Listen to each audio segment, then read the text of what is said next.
सम्पूर्ण प्रभुका जनहरूमा प्रेमी जय मसीह बिहानी पख पाठ लिएर उपस्थिति भइसकेको छु। मर्कुस 3 अध्याय। विश्राम दिनमा प्रभु यीशुले निको पार्नुभयो अनि उहाँ सभाघरभित्र फेरि पस्नुभयो र त्यहाँ सुकेको हात भएको एकजना मानिस थियो अनि उहाँलाई दोष लाउनका निम्ति उहाँले विश्राम दिनमा कहीँ त्यस मानिसलाई निको पार्नुहुन्छ कि भनी तिनीहरूले उहाँलाई चियो गरिरहेका थिए। अनि उहाँले त्यस सुकेको हात भएको मानिसलाई भन्नुभयो, माझमा खडा हौ। अनि उहाँले तिनीहरूलाई भन्नुभयो, विश्राम दिनहरूमा भलाइ गर्नु उचित छ कि खराबी गर्नु, प्राण बचाउनु कि मार्नु? तर तिनीहरू चुप रहे। अनि तिनीहरूको हृदयको कठोरताको कारणले दुखित भई उहाँले रिसले तिनीहरूलाई चारैतिर हेर्नुभयो र त्यस मानिसलाई भन्नुभयो, तिम्रो हात पसार। अनि त्यसले हात पसार्यो र त्यसको हात अर्को जस्तै स्वस्थ पारियो। अनि फरिसीहरू बाहिर गएर उहाँलाई कसरी नाश पारौँ भनी तिनीहरूले उहाँको विरोधमा हेरोदीहरूसँग तुरुन्तै सल्लाह गरे। तर यीशु आफ्ना चेलाहरूसँग समुद्रतिर हटेर जानुभयो अनि गालिलबाट एउटा ठुलो भिडले उहाँलाई पछ्यायो।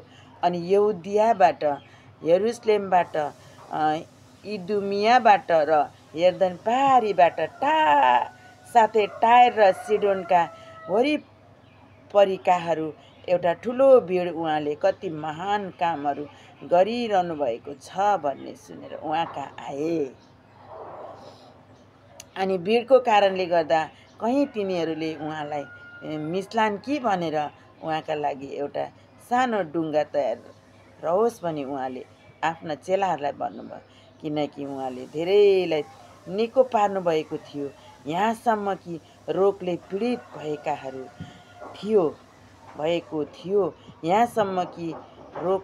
पीडित भएकाहरू जति उहाँलाई छुनका निम्ति उहाँमाथि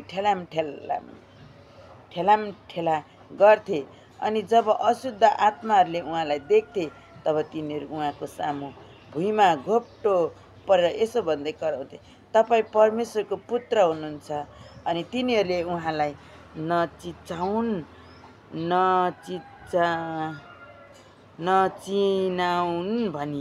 नचिनाउन् भनी उहाँले तिनीहरूलाई कडा आज्ञा दिनुभयो। हेर्नुहोस् त, आजको पाठमा पनि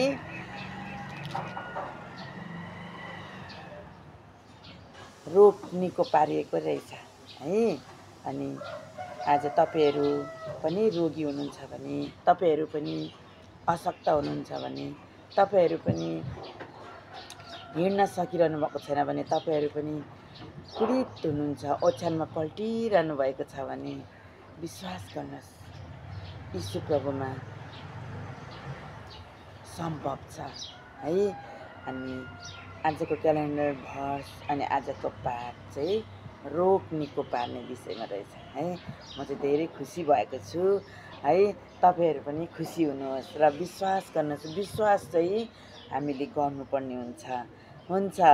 धन्यवाद। जय मसीह।